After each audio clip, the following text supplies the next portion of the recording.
Hello, everybody. Sorry it's been so long. Been gone for a little while, school and whatnot. But we are back. We have made a couple changes to the list. Most notably are the Return to Ravnica cards. We've got two Abrupt Decay in the main, replacing two of the Maelstrom Pulse, and Birds has been replaced with Deathrite Shaman. Wasn't too impressed with this card at first, and over time it's grown on me, we'll say, but that was through modern testing, which hopefully I've got one of the modern decks built, so we'll get some of those up here shortly, provided there is time. Um, the reason this replaced birds is a couple of reasons. First off, this is a 1-2, which means that goblins, they can't just cycle Gem Palm Incinerator on turn 2 and kill it. You get a legitimate blocker that can stop something. This is a format where these things, these fetch land type things, are all over the place. So his mana ability will be relevant. As far as keeping a knight in check, I don't have any realistic expectations of that. There's only one, but it does help to restrict opposing knights. On top of that, its burn ability, and I use burn with air quotes, uh, because it's a loss of life, so I can't actually use it to redirect to a planeswalker, unfortunately. Should be good enough to close out some games, give the deck a little bit of reach. What we do lose is the ability to fly over, but I can't think of how many times I've flown over with something. Uh, I guess there were those couple times with Jit and with Batterskull, but I mean, we make sacrifices where they are. So, yeah, that's the reason for this guy. This card, I need people to understand, is not this card. This card echoes, destroys a lot of things. This is closer to a deed than actually being this card. The reason this is here is because there's a lot of Canadian Thresh online, and this can't be countered. Whereas this is a little bit slower versus Canadian Thresh. Still wanted a way to kill Jaces, though, which this can't do, even though it's a 1-of. I'm thinking of sticking another one in the board, but we'll get to that in a little bit. The fact that it's instant speed gives us two more instants for Goyf. If you counted before in the main deck, there were only the 4 swords for instants. Didn't really come up too much as most of the format is instant based. It's either instants or creatures. So, Goyf grew when Goyf needed to. But yeah, that's that. No changes in the mana base. There wasn't anything that I really saw that was worth it. Um, yeah.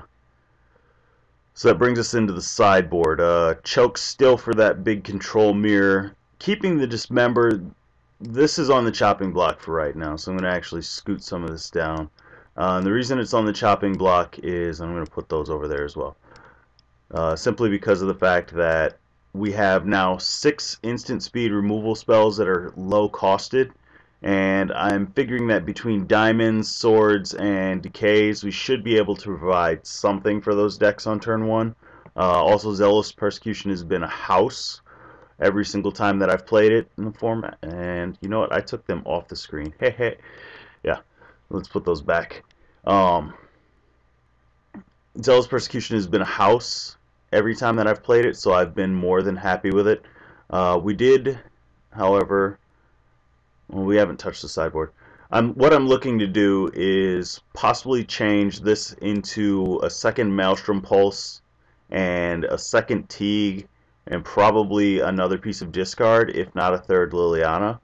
So, and that's just because the show and tell matchup is the combo deck that's out right now, which Teague does not hurt, and Thalia only really kind of stalls. So having that extra piece of discard to be able to take away an Omniscience, to be able to take away a show and tell, that might be what I'm looking for. I haven't quite decided yet. Him has been another thought.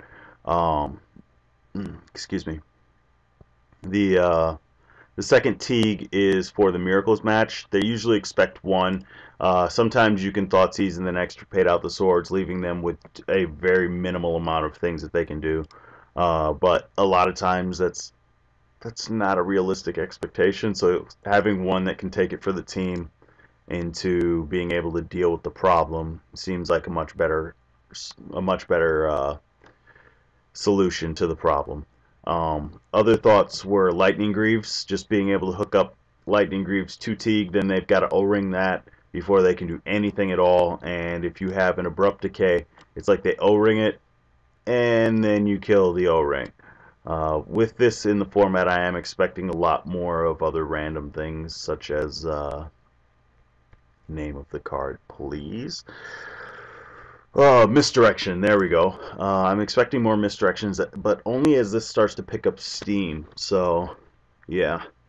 What may end up happening is that this may end up turning into this. I want to test this out first. I haven't actually had a chance to. This has only been online for about 2 days. I had a buddy who cracked 2 of these, but unfortunately by that time I had already actually played in one and cracked extremely well, we'll put it that way. So, yeah.